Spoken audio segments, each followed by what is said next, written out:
সুন্দরভাবে বানাতে চাই, এই প্রত্যয় নিয়ে যারা এগিয়ে যায় তারা সবাই বাংলাদেশ জামাত ইসলামের আমিরে জামাতের দিকে তাকিয়ে আছে। সংগ্রামী ভাইরা, একটি গল্প এরকম আমাদের অঞ্চলে আছে। বাঘের ভয়ে উঠলাম গাছে, আর ভূত বলল পেলাম গাছে। আজকে বাংলার জমিনে যারা দেশে বারবার শাসন করেছেন, বাংলাদেশের মানুষ আপনাদের চেহারা দেখেছে। আর নতুন করে গান বাজিয়ে আমার সারিয়া শাসনের আমদানি করার চেষ্টা করলে আল্লাহর নবী আমরা সেটা মেনে নেবে না।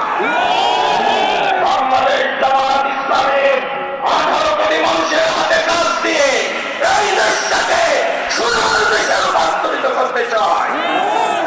আপনার সন্তান যদি বিশ্ববিদ্যালয় পড়ে, লেখাপড়া শেখে, বিশ্ববিদ্যালয় কিংবা লেখাপড়ার জীবন শেষ করার পর আপনার গোয়ালের গরুটা বিক্রি করে, ভিটে বাড়ি বিক্রি করে, জমি বন্ধক রেখে, ধানের ক্ষেত বিক্রি করে টাকা বস্তা নিয়ে নেতার বাড়িতে যাওয়ার যে দৃশ্য ছিল তার অবসান ঘটাবে বাংলাদেশ জামাত ইসলামী।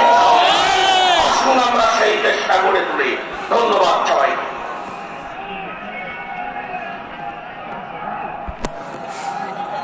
সংগ্রামে কুষ্টিয়াবাসীর ইতিমধ্যে মঞ্চে আসন গ্রহণ করেছেন বাংলাদেশ জামাত ইসলামের কেন্দ্রীয় অ্যাসিস্ট্যান্ট সেক্রেটারি জেনারেল, বাংলাদেশ ইসলামী ছাত্র শিবিরের সাবেক কেন্দ্রীয় সভাপতি জনাব মওলানা রফিকুল ইসলাম, জনাব মওলানা রফিকুল ইসলাম খান।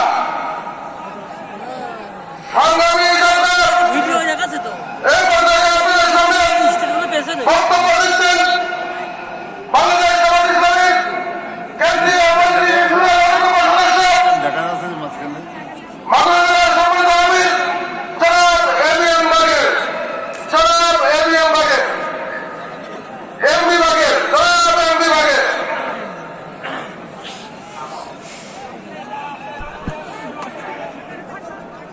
أعوذ بالله من الشيطان الرجيم بسم الله الرحمن الرحيم الحمد لله رب العالمين الصلاة والسلام على سيد المرسلين وعلى آله وأصحابه أجمعين এদেশের তৌহিদি জনতার প্রাণপ্রিয় সংগঠন 18 কোটি মানুষের মুক্তির ঠিকানা বাংলাদেশ জামাত ইসলামী কুষ্টিয়া জেলা কর্তৃক আয়োজিত আজকের